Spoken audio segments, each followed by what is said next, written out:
El mundo no está preparado para un choque en Hormuz. Hay un lugar en el mapa que la mayoría de las personas nunca ha visitado, que pocos saben pronunciar correctamente, y que prácticamente nadie menciona en las conversaciones del día a día. Un estrecho de agua. Apenas 40 kilómetros de ancho en su punto más angosto. 40 kilómetros que separan Irán de Omán. 40 kilómetros que, si se cerraran mañana por la mañana, cambiarían la vida de más de 4.000 millones de personas antes de que terminara la semana. Ese lugar se llama el Estrecho de Hormuz. Y el mundo entero, sin saberlo, depende de él cada día que pasa. No estamos hablando de un símbolo geopolítico, no estamos hablando de una zona de tensión que aparece en los noticieros y desaparece a los 3 días, estamos hablando del punto más crítico de toda la economía global, del cuello de botella energético más importante que existe sobre la faz de la Tierra, del lugar donde, si algo sale mal, no hay plan B que funcione lo suficientemente rápido. Hoy vamos a hablar de algo que los gobiernos saben, que los analistas discuten en privado, que las grandes petroleras tienen en sus escenarios de riesgo, pero que rara vez llega a una conversación pública directa y honesta. El mundo no está preparado para un choque en Hormuz.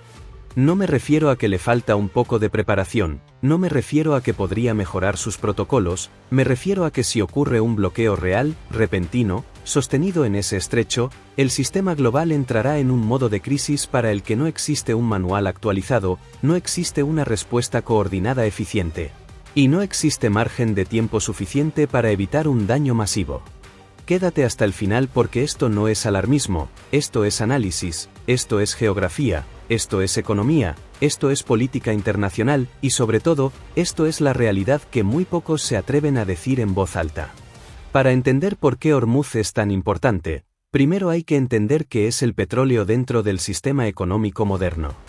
El petróleo no es simplemente combustible para los autos, el petróleo es la columna vertebral de la civilización industrial tal como la conocemos hoy, es la materia prima de los plásticos que envuelven los alimentos que comes, es el combustible de los barcos que transportan el 90% del comercio mundial. Es el insumo base de los fertilizantes que producen la comida que alimenta a 8.000 millones de personas, es la energía que mueve las fábricas, los hospitales, los aeropuertos.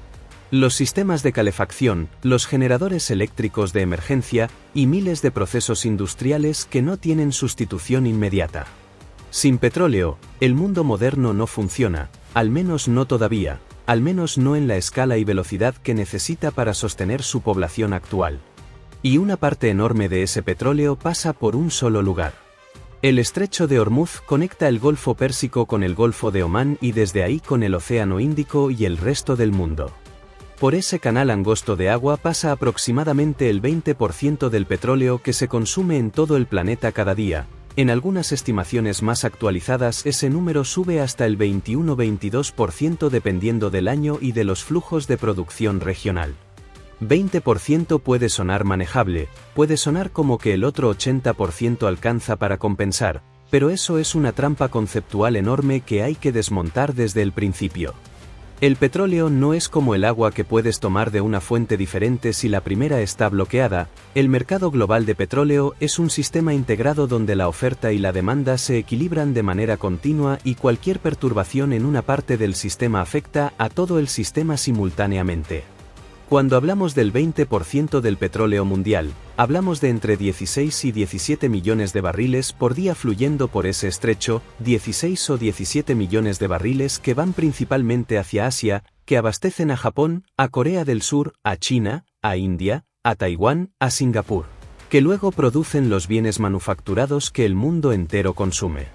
Pero además, Hormuz no es solo petróleo crudo. Por ese estrecho también pasa una cantidad enorme de gas natural licuado. Qatar es el mayor exportador de GNL del mundo y toda su producción pasa por Hormuz. Y ese gas llega a Europa, llega a Asia, llega a países que dependen de él para generar electricidad, para calentar hogares, para mover industrias.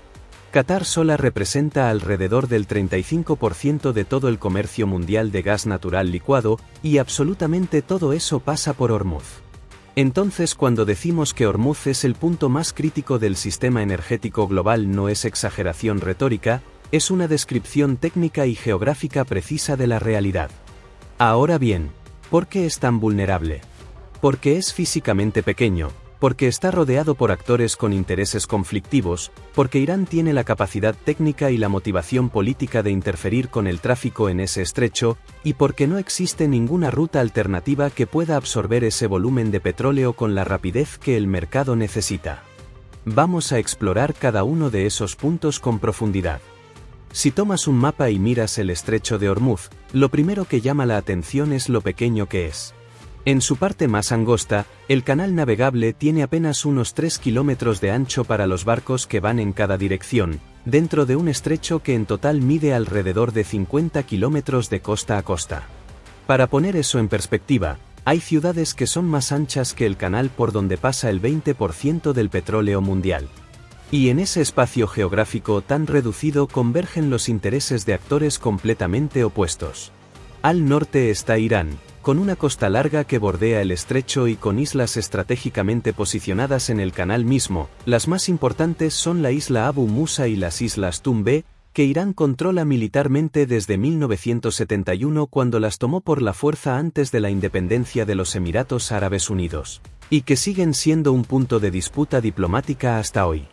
Desde esas islas, las fuerzas militares iraníes pueden monitorear todo el tráfico que pasa por el estrecho, pueden desplegar sistemas de misiles de corto y mediano alcance, pueden lanzar operaciones de minado, y pueden en teoría cerrar o al menos complicar gravemente el tráfico en el canal. Al sur está Omán, que tiene una relación más moderada con todos los actores de la región y que controla la costa sur del estrecho, incluyendo el cabo Musandam, una pequeña pero estratégica península que se proyecta hacia el interior del estrecho y que geográficamente hace que Hormuz sea aún más angosto en ese punto específico. Y en medio de todo ese tablero geopolítico están los barcos petroleros, enormes superpetroleros que pueden medir 300 metros de largo, que navegan lentamente, que no pueden maniobrar con rapidez, y que son objetivos extremadamente vulnerables si alguien decide atacarlos. La historia reciente ya ha demostrado lo vulnerable que es esta zona. En 2019, en un periodo de pocas semanas, múltiples petroleros fueron atacados en el Golfo de Omán y en el Estrecho de Hormuz, con minas Lapa adheridas a los cascos de los barcos y con ataques que causaron daños significativos aunque no hundimientos masivos, y el mundo entero se quedó mirando sin saber muy bien qué hacer, sin poder atribuir con certeza absoluta la responsabilidad y sin tener una respuesta coordinada efectiva. Ese episodio fue una advertencia, fue una demostración práctica de que actores con capacidades relativamente limitadas en términos militares convencionales pueden causar interrupciones enormes en el flujo de petróleo sin necesidad de una guerra abierta y declarada. Esa zona gris entre la paz y la guerra, ese espacio de conflicto por debajo del umbral de respuesta militar directa, es exactamente el escenario más peligroso y más difícil de manejar. Y ahora en 2025 y 2026, con las tensiones entre Estados Unidos e Irán en niveles que no veíamos hace años, con el conflicto en Medio Oriente alterando dinámicas que parecían estables, con Irán desarrollando su programa nuclear mientras las sanciones internacionales le aprietan la economía. El riesgo de un incidente en Hormuz no es una hipótesis académica sino una posibilidad real y concreta que los analistas de riesgo geopolítico están monitoreando de cerca. La geografía de Hormuz hace que sea casi imposible asegurar completamente. Cualquier potencia naval que quisiera mantenerlo abierto tendría que estar presente de manera permanente en un espacio físico muy pequeño, dentro del rango de acción de sistemas de armas costeros iraníes, y tendría que estar preparada para responder a incidentes de forma instantánea y continua. La Marina de los Estados Unidos ya tiene una presencia significativa en la región precisamente por esa razón, pero incluso esa presencia tiene límites, tiene puntos ciegos, y no puede garantizar que un actor determinado y dispuesto a asumir costos no pueda causar una interrupción seria. Irán lleva décadas amenazando con cerrar el estrecho de Hormuz, es casi una constante en la retórica política iraní cada vez que las tensiones con Occidente suben, cada vez que hay nuevas sanciones, cada vez que hay un incidente militar en la región. Y durante décadas, muchos analistas han descartado esa amenaza como un farol, como una herramienta de presión diplomática sin intención real de ejecución, argumentando que Irán mismo dependería de Hormuz para sus propias exportaciones de petróleo y que por lo tanto no puede cerrarlo sin dañarse a sí mismo. Ese argumento tiene cierta lógica, pero tiene también varios errores fundamentales que vale la pena examinar con cuidado. Primero, Irán ya exporta muy poco petróleo comparado con su capacidad histórica, las sanciones internacionales han reducido sus exportaciones a niveles mínimos, su economía ya está sufriendo gravemente, y en un escenario de conflicto abierto las sanciones ya no importarían porque estarían en guerra. Entonces el costo económico de cerrar Hormuz para Irán en un escenario extremo sería mucho menor que para cualquier otro actor. Segundo, y esto es crucial, Irán no necesita cerrar completamente Hormuz para causar un daño catastrófico al sistema global, no necesita bloquear cada barco que pasa, solo necesita crear suficiente incertidumbre y riesgo para que las compañías navieras, las aseguradoras y los compradores de petróleo decidan que el riesgo es demasiado alto para seguir operando normalmente. La economía de la incertidumbre es devastadora en los mercados de energía. Si las primas de seguro para los barcos que pasan por Hormuz se multiplican por 10 o por 20, si las tripulaciones se niegan a entrar en la zona, si algunos barcos son atacados aunque sea sin hundirse, el flujo de petróleo se interrumpirá de facto incluso sin un bloqueo físico formal. Esto es exactamente lo que pasó en 2019 y lo que pasó en menor escala en varios otros incidentes anteriores, el sistema reaccionó, los precios subieron, las rutas se complicaron, y aunque no hubo un colapso total, el mundo tuvo un pequeño anticipo de lo que un escenario más serio podría significar. Tercero, Irán ha invertido durante décadas específicamente en capacidades diseñadas para este escenario, tiene una flota de lanchas rápidas con misiles antinave que pueden operar desde la costa y desde las islas que controla en el estrecho, tiene sistemas de misiles balísticos y de crucero con alcance suficiente para golpear blancos en todo el Golfo Pérsico. Tiene capacidades de minado naval que son probablemente las más desarrolladas de la región, y tiene experiencia en guerra de guerrillas naval que viene de décadas de desarrollo doctrinal. No es un actor débil en este escenario específico. En este escenario específico Irán tiene ventajas reales y concretas que ningún otro actor en la región posee en la misma combinación. Cuarto, el contexto de 2025 y 2026 es diferente al de años anteriores, los acuerdos diplomáticos que habían creado cierta desescalada han tenido resultados mixtos, las tensiones en torno al programa nuclear iraní no se han resuelto, la presión económica sobre Irán continúa siendo enorme. Y el liderazgo iraní enfrenta presiones internas que históricamente han llevado a acciones externas más agresivas como válvula de escape político. No estoy diciendo que Irán va a cerrar Hormuz mañana, no estoy prediciendo un conflicto inminente, lo que estoy diciendo es que las condiciones estructurales que hacen posible un choque en Hormuz son más fuertes hoy que en muchos momentos anteriores, y que el mundo no ha aprovechado los periodos de calma para prepararse adecuadamente. Aquí llegamos al corazón del problema. Si le preguntas a cualquier ministro de energía de cualquier país desarrollado si su país está preparado para un choque en Hormuz, probablemente te va a responder que sí, que tienen reservas estratégicas, que tienen planes de contingencia, que tienen acuerdos con proveedores alternativos. Y técnicamente, algunos de esos elementos son reales. Estados Unidos tiene la reserva estratégica de petróleo, que es la mayor reserva de emergencia del mundo y que puede liberar hasta 1 millón de barriles diarios en caso de emergencia, lo cual suena impresionante hasta que lo comparas con los 16 o 17 millones de barriles diarios que pasan por Hormuz. Los países de la Agencia Internacional de Energía están obligados por sus acuerdos a mantener reservas equivalentes a 90 días de importaciones netas, lo que en teoría les daría 3 meses de margen para encontrar soluciones alternativas en caso de una crisis de suministro. Pero hay varias capas de problemas con esa visión aparentemente tranquilizadora. El primero es que las reservas no están uniformemente distribuidas, no todos los países que dependen de petróleo del Golfo tienen el mismo nivel de reservas, y los que más dependen de Hormuz, que son principalmente los países asiáticos como Japón, Corea del Sur, Taiwán e India, no tienen el mismo colchón que los países occidentales. El segundo problema es que 90 días de reservas asumen que el bloqueo dura menos de 3 meses. Pero un conflicto serio en Hormuz podría durar mucho más, y la posibilidad de reabastecimiento durante el conflicto sería limitada o nula.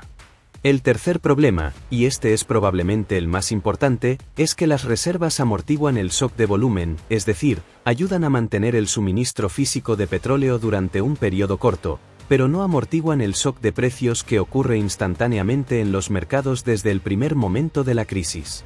Los mercados de petróleo son mercados de expectativas y especulación, no solo de oferta y demanda física, y en el segundo en que un bloqueo en Hormuz se vuelva real o incluso creíble, el precio del petróleo no va a subir un 10 o un 20%. El precio puede triplicarse o cuadruplicarse en cuestión de días dependiendo de la severidad del incidente y de cuánto tiempo se prevea que dure. La crisis de 1973, cuando los países árabes aplicaron un embargo de petróleo que redujo el suministro global en apenas un 4%, causó que el precio del petróleo subiera un 300% en pocos meses y desató una recesión global masiva. Un bloqueo en Hormuz no sería una reducción del 4%, sería una reducción potencial del 20% o más del suministro global, y ocurriría mucho más abruptamente que el embargo de 1973 que fue gradual y negociado. La magnitud del shock de precios sería de una escala que el sistema económico moderno no ha experimentado nunca en su historia contemporánea.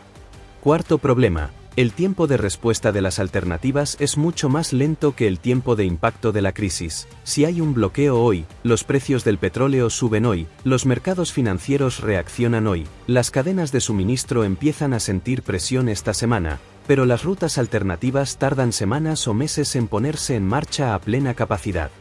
El sistema global no puede ajustarse a esa velocidad. Cuando se menciona el riesgo de Hormuz, la respuesta más común es señalar las rutas alternativas, y es verdad que existen algunas alternativas parciales, pero cuando las examinas con detalle, la imagen no es para nada tranquilizadora. La primera alternativa más mencionada es el oleoducto IPSA, que conecta los campos petroleros de Arabia Saudita con el puerto de Yanbu en el Mar Rojo, permitiendo exportar petróleo saudí sin pasar por Hormuz. Ese oleoducto tiene una capacidad de alrededor de 5 millones de barriles diarios, lo que es significativo, pero hay que considerar varias cosas importantes. Primero, esa capacidad no está operando al máximo todo el tiempo y activarla a plena capacidad requiere tiempo y preparación logística, no es simplemente girar una llave y listo, hay cuestiones de presión, de mantenimiento, de disponibilidad de tanques y buques en Yanbu para recibir el petróleo. Segundo, esos 5 millones de barriles son petróleo saudí específicamente, no resuelven el problema de los otros 11 o 12 millones de barriles diarios que vienen de Irak, Kuwait, Emiratos Árabes Unidos y Qatar. Tercero, el puerto de Yanbu en el Mar Rojo está expuesto a sus propios riesgos, y en el contexto actual con las tensiones regionales elevadas, el Mar Rojo mismo ha sido objeto de ataques por parte de grupos como los Houthis de Yemen, lo que significa que la ruta alternativa pasa por una zona que tampoco es completamente segura. La segunda alternativa mencionada es el Abu Dhabi Crude Oil Pipeline, que conecta los campos de Abu Dhabi con el puerto de Fujairah en el Golfo de Omán, evitando el paso por Hormuz, con una capacidad de alrededor de 1,5 millones de barriles diarios, lo que es relativamente modesto comparado con el total en juego. Después de esas dos opciones principales, las alternativas se vuelven teóricas, costosas, o directamente impracticables en el corto plazo. No existe ninguna combinación de rutas alternativas actualmente operativas que pueda reemplazar los 16 millones de barriles diarios que pasan por Hormuz, ni en el corto plazo, ni en el mediano plazo, y en muchos casos ni siquiera en el largo plazo sin inversiones masivas en infraestructura que tomarían años.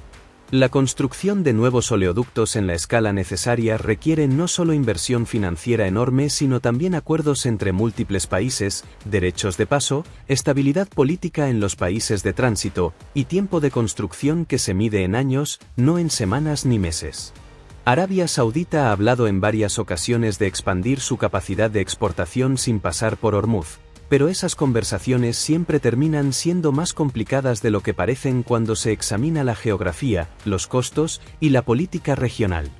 Y Qatar, que es el mayor exportador de gas natural licuado del mundo, prácticamente no tiene alternativa ninguna. Toda su infraestructura de GNL está orientada hacia el Golfo Pérsico y la única salida es a través de Hormuz, sin alternativas viables en el corto o mediano plazo. Si Hormuz se cierra, Qatar deja de exportar gas natural licuado hasta que se resuelva la crisis, sin importar cuánto quieran sus clientes en Europa o Asia ese gas. Hablemos ahora de lo que realmente pasaría si hay un bloqueo serio en Hormuz, no de manera abstracta sino de manera concreta y específica, empezando por los primeros días y siguiendo el efecto dominó a lo largo de semanas y meses. Día 1. La noticia se confirma. Hay un bloqueo o un ataque masivo que interrumpe el tráfico en el estrecho, ya sea por minado, por ataques a barcos petroleros, por una operación militar directa o por alguna combinación de estas. En las primeras horas, los mercados de futuros de petróleo colapsan al alza, los traders no esperan a que el suministro físico se interrumpa, compran futuros masivamente anticipando el shock, y el precio del barril puede subir un 30, un 50, o incluso un 100% en un solo día dependiendo de la gravedad percibida del incidente. Ese primer salto de precios ya es suficiente para causar daño, porque todos los contratos de energía, todos los costos de transporte, todos los precios de los combustibles en todo el mundo están indexados de una manera u otra al precio del barril. En cuestión de horas, las bolsas de valores de todo el mundo entran en modo de venta masiva, los mercados de acciones caen porque los inversores entienden que una crisis energética de esta magnitud va a dañar las ganancias de prácticamente todas las empresas del mundo. Los mercados de bonos se mueven violentamente mientras los gobiernos intentan evaluar qué tan seria es la situación. Las monedas de los países importadores de petróleo se deprecian porque el valor de sus importaciones acaba de subir enormemente. Todo esto en el primer día, antes de que una sola gota de petróleo deje de llegar a su destino. Semana 1. Los barcos que ya estaban en camino hacia o desde el Golfo Pérsico enfrentan incertidumbre sobre si continuar o cambiar de ruta. Las aseguradoras marítimas emiten alertas y suspenden o encarecen masivamente la cobertura para la zona. Los armadores de barcos tienen que decidir si enviar a sus tripulaciones a una zona de peligro activo. Y el flujo de petróleo empieza a reducirse incluso si el bloqueo físico no es total. Los países que dependen más directamente de las importaciones del Golfo, principalmente Japón, Corea del Sur, Taiwán, la India, empiezan a activar sus reservas estratégicas, pero la velocidad a la que pueden liberar esas reservas es limitada y la señal psicológica de que los países están usando reservas de emergencia amplifica el pánico en los mercados. Semana 2 y 3, el impacto empieza a volverse tangible en la economía real, los precios de los combustibles en las gasolineras de todo el mundo suben, los costos de transporte de mercancía suben, lo que significa que los precios de prácticamente todo lo que se produce y transporta en el mundo empiezan a subir también. Las aerolíneas, que ya operaban con márgenes estrechos, empiezan a cancelar vuelos o a subir tarifas de manera agresiva, el transporte marítimo se encarece para todos los productos, no solo para el petróleo, y las cadenas de suministro que ya tenían tensiones desde la pandemia y los años posteriores empiezan a romperse nuevamente. Las industrias que usan petróleo o gas natural como insumo de producción, que son muchísimas incluyendo la petroquímica, la fertilizante, la plástica, la textil, y muchas otras, empiezan a reducir producción o a trasladar costos a los consumidores. Mes 1 y 2, si el bloqueo continúa o si la incertidumbre persiste aunque no haya un bloqueo total, el mundo entra en recesión, no en todos los países al mismo tiempo ni con la misma intensidad, pero el impacto macroeconómico es inevitable. Los países más vulnerables, que son principalmente los países en desarrollo importadores de petróleo que ya tenían presiones fiscales antes de la crisis, pueden caer en crisis de deuda, de balance de pagos, de inflación descontrolada y en última instancia en crisis humanitarias si no pueden mantener el suministro de combustibles esenciales para el transporte de alimentos. Y aquí hay que decir algo importante que raramente se menciona en las discusiones sobre seguridad energética. El petróleo no es solo para los autos y las fábricas, el petróleo es fundamental para la producción de fertilizantes agrícolas y una interrupción seria en el suministro de gas natural, que también pasa en gran medida por Hormuz como GNL. Afecta directamente la producción de fertilizantes nitrogenados que son esenciales para la agricultura moderna. Una crisis energética prolongada puede convertirse en una crisis alimentaria, y una crisis alimentaria puede convertirse en inestabilidad política en docenas de países simultáneamente. El efecto dominó no termina en la economía, termina en la geopolítica, en la estabilidad social, en la seguridad alimentaria, y potencialmente en la paz entre naciones que ya tenían tensiones previas y que bajo presión extrema pueden tomar decisiones que en circunstancias normales no tomarían. La respuesta instintiva de muchos ante el escenario que acabamos de describir es, la Marina de los Estados Unidos abrirá el estrecho por la fuerza si es necesario. Y eso es parcialmente correcto, pero tiene límites enormes que hay que entender. Estados Unidos mantiene la quinta flota en Bahrein, con una presencia naval significativa en el Golfo Pérsico y el Mar Arábigo, con portaaviones desplegados regularmente en la región, con destructores, fragatas, submarinos y capacidades aéreas formidables. En teoría, si Irán intentara cerrar Hormuz, Estados Unidos tiene la capacidad militar para destruir las fuerzas navales iraníes y reabrir el estrecho. El problema es que eso es exactamente el escenario de guerra abierta entre Estados Unidos e Irán que nadie quiere, que tendría consecuencias impredecibles y potencialmente catastróficas más allá del estrecho mismo, y que no podría hacerse sin tiempo, sin preparación política, y sin un debate interno en Estados Unidos sobre si entrar en otra guerra en Medio Oriente. Pero hay problemas más técnicos y concretos que también merecen atención. El primero es el problema de las minas navales. Si Irán sembrara el estrecho con minas submarinas, incluso la marina más poderosa del mundo necesitaría semanas para despejar completamente un campo de minas en esas aguas. Es trabajo lento, peligroso y técnicamente complejo, no es algo que se resuelve en 24 o 48 horas. El segundo problema es la guerra de misiles costeros. Irán tiene sistemas de misiles antinave basados en tierra con un alcance considerable, sistemas como el Noor, el Qader, y otros que pueden golpear barcos en el estrecho desde la costa iraní, y neutralizar esas capacidades requiere operaciones aéreas extensas sobre territorio iraní, lo que ya es prácticamente un acto de guerra a gran escala. El tercer problema es la escala de tiempo política. Para que Estados Unidos lleve a cabo una operación militar seria para reabrir Hormuz necesita autorización del Congreso o al menos una determinación de que existe una amenaza de emergencia nacional, necesita coordinación con aliados, necesita preparación logística adicional aunque ya tiene fuerzas en la región. Y todo eso toma tiempo, mientras los mercados y las economías ya están en crisis. Y hay un cuarto problema que quizás es el más delicado. ¿Qué pasa después de que Estados Unidos reabre militarmente el estrecho? Si la causa del bloqueo fue un conflicto con Irán, Irán no simplemente se rinde y acepta la situación, puede continuar amenazando el tráfico con misiles desde tierra, con drones, con pequeñas embarcaciones en ataques suicidas, convirtiendo el estrecho en una zona de conflicto permanente que ninguna compañía naviera querría transitar aunque estuviera técnicamente abierto. La apertura militar del estrecho no resuelve el problema político que causó el cierre, solo crea un nuevo equilibrio de violencia que es insostenible a largo plazo. Uno de los aspectos menos discutidos pero más importantes del escenario de Hormuz es la velocidad a la que los mercados financieros amplificarían cualquier shock inicial.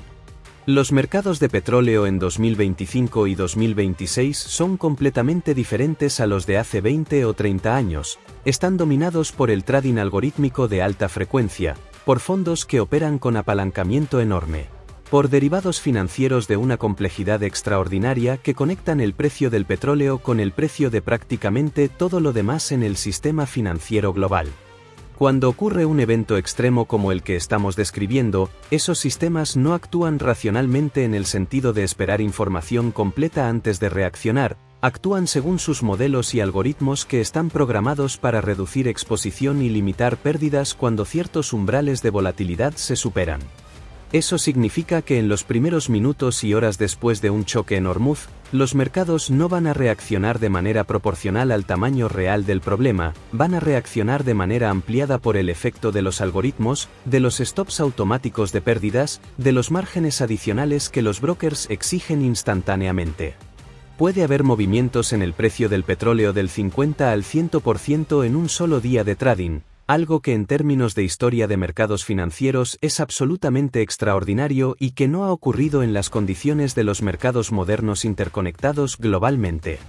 Y esos movimientos de precio no son solo números en pantallas de traders, se transmiten instantáneamente a la economía real a través de múltiples canales simultáneamente.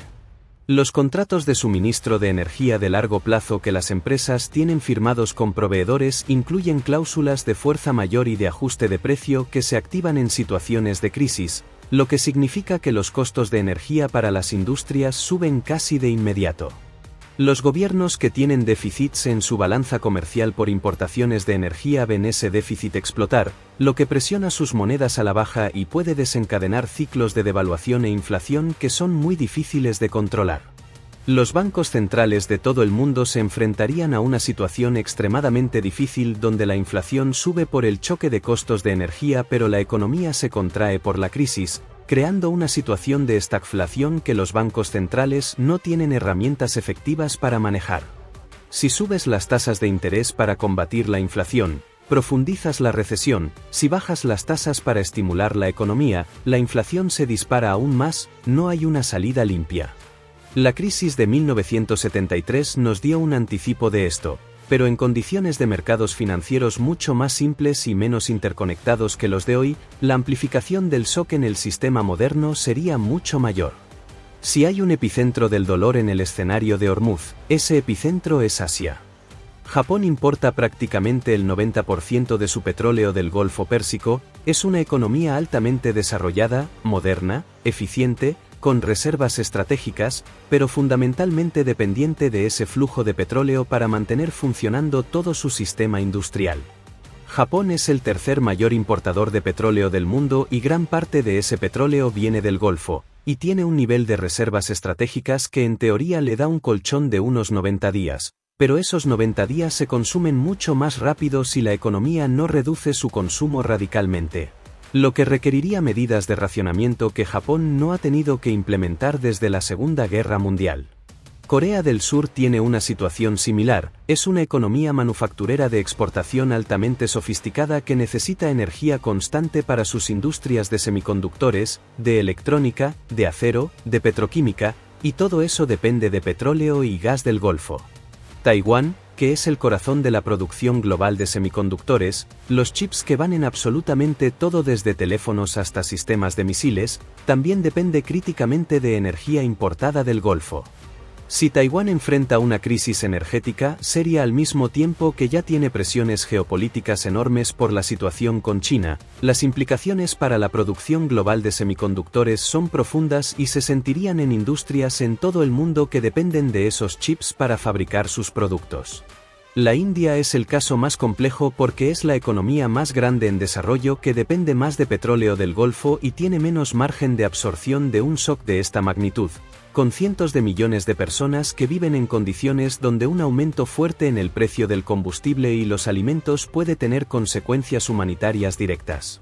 China importa enormes volúmenes de petróleo del Golfo, pero tiene una situación más diversificada con importaciones desde Rusia, desde Angola, desde otros proveedores, y con reservas estratégicas que ha estado acumulando sistemáticamente en años recientes específicamente como cobertura contra exactamente este tipo de escenario.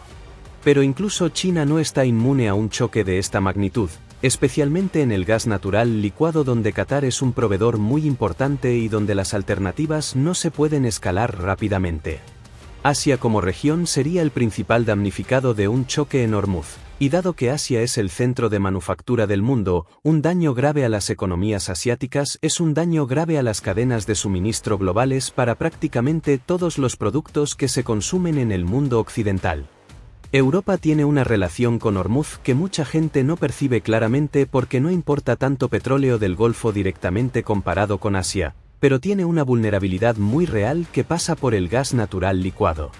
Desde la guerra en Ucrania y la ruptura de los suministros de gas natural ruso, Europa ha dependido crecientemente del gas natural licuado importado de Qatar, de Estados Unidos, y de otros proveedores para cubrir su demanda energética especialmente en invierno. Qatar, como ya mencionamos, es el mayor exportador de GNL del mundo y todo su gas pasa por Hormuz. Si Hormuz se cierra, el gas catarí deja de llegar a Europa, y aunque Estados Unidos puede compensar parte de esa brecha con sus propias exportaciones de GNL, la capacidad de licuefacción y exportación estadounidense tiene límites físicos que no se pueden superar en el corto plazo.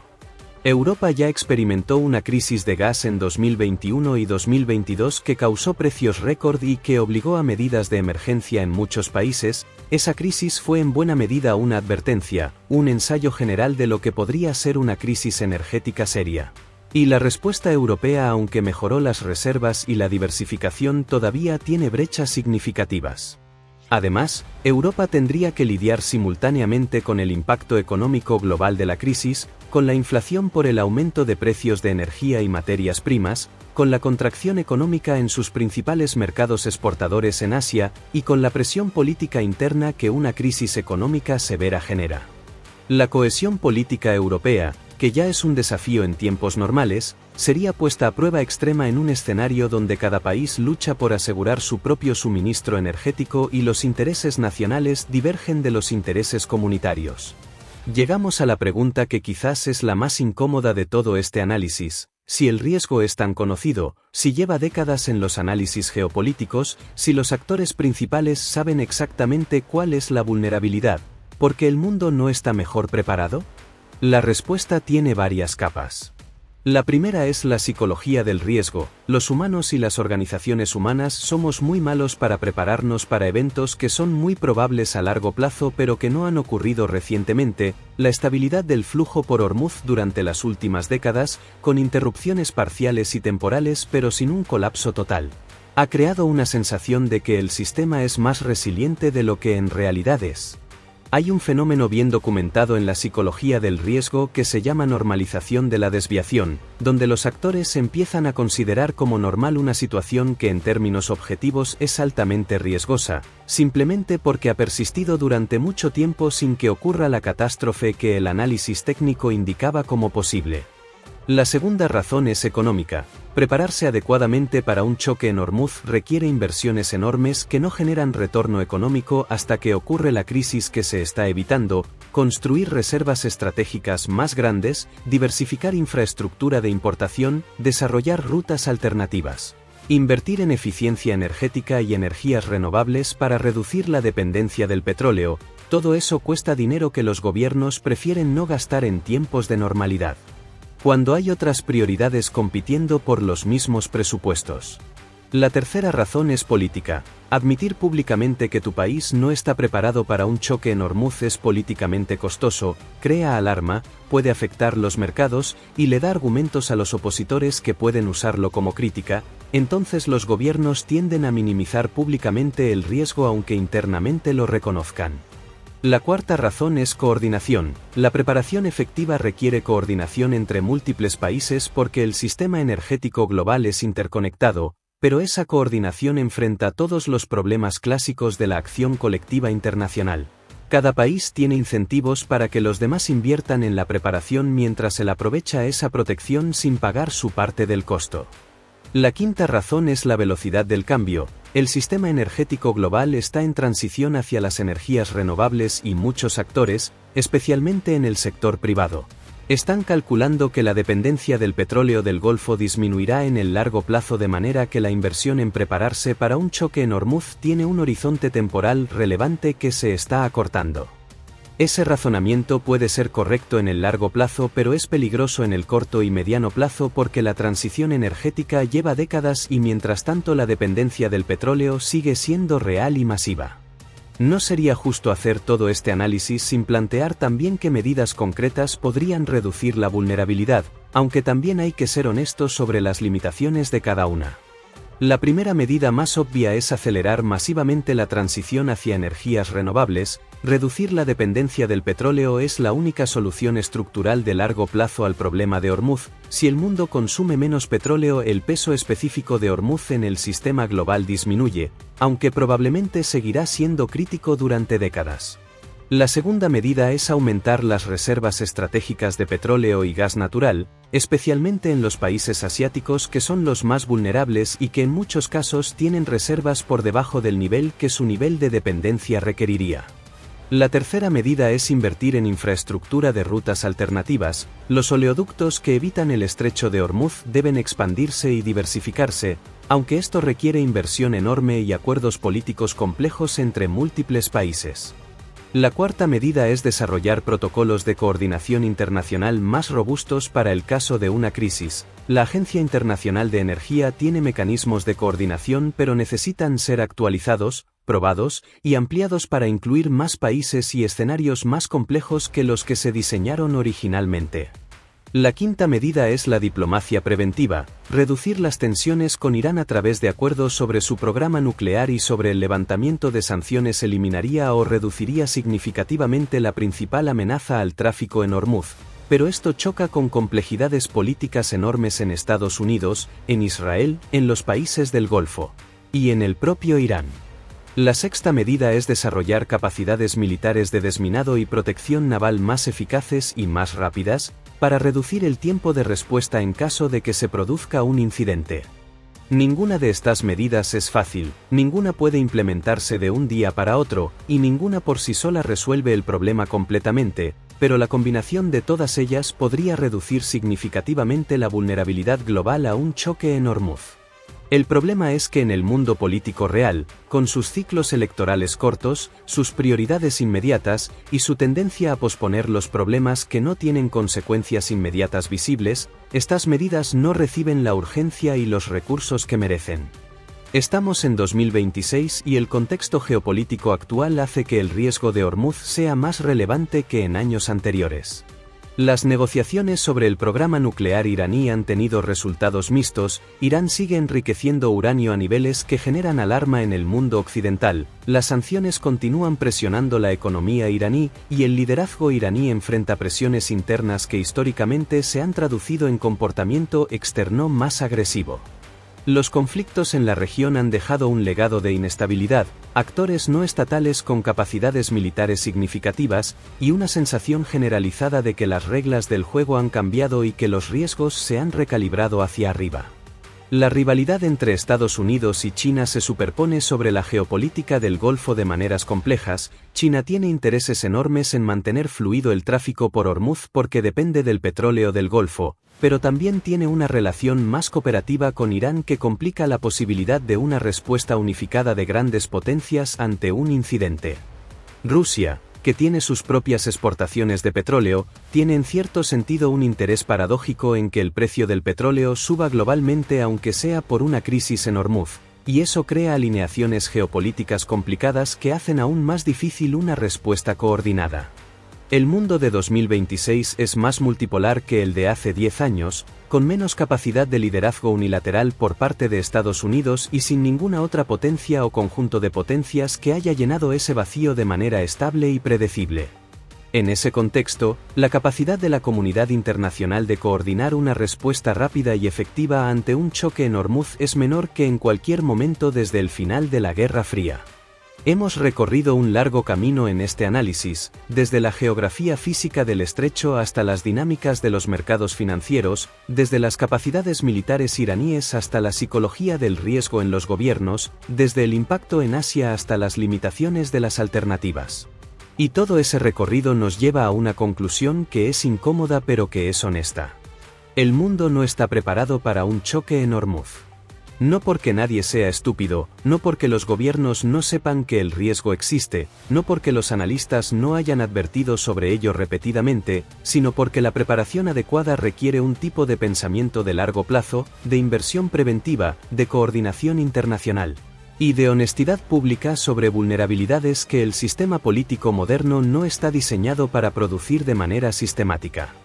Requerida sacrificar beneficios inmediatos por seguros contra riesgos futuros inciertos, requiere gastar dinero ahora para evitar un costo mucho mayor después, requiere que los políticos sean honestos con sus electores sobre las vulnerabilidades del sistema, y requiere que los países cooperen cuando tienen incentivos para competir. Ninguna de esas cosas es imposible, pero todas son difíciles, y en la ausencia de la presión que crea una crisis real e inmediata, la tendencia natural del sistema es a posponer, a minimizar, y a esperar que el problema se resuelva solo o que no ocurra en su turno de gobierno.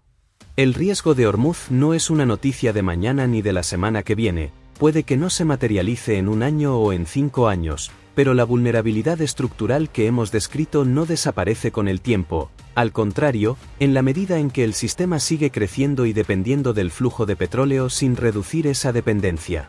La vulnerabilidad aumenta en términos absolutos aunque la probabilidad de cualquier evento específico sea incierta. Lo que sí es cierto es que cuando ocurra, y la historia sugiere que en geopolítica los eventos de baja probabilidad y alto impacto ocurren con una frecuencia mayor de la que los modelos de planificación contemplan, el mundo va a descubrir que la sensación de seguridad que viene de décadas de flujo estable era exactamente eso, una sensación, no una garantía. 40 kilómetros de agua. El 20% del petróleo del mundo. Y ningún plan B que sea suficiente. Esa es la realidad del Estrecho de Hormuz en 2026. Y la pregunta no es si el mundo puede permitirse ignorarla. La pregunta es ¿hasta cuándo?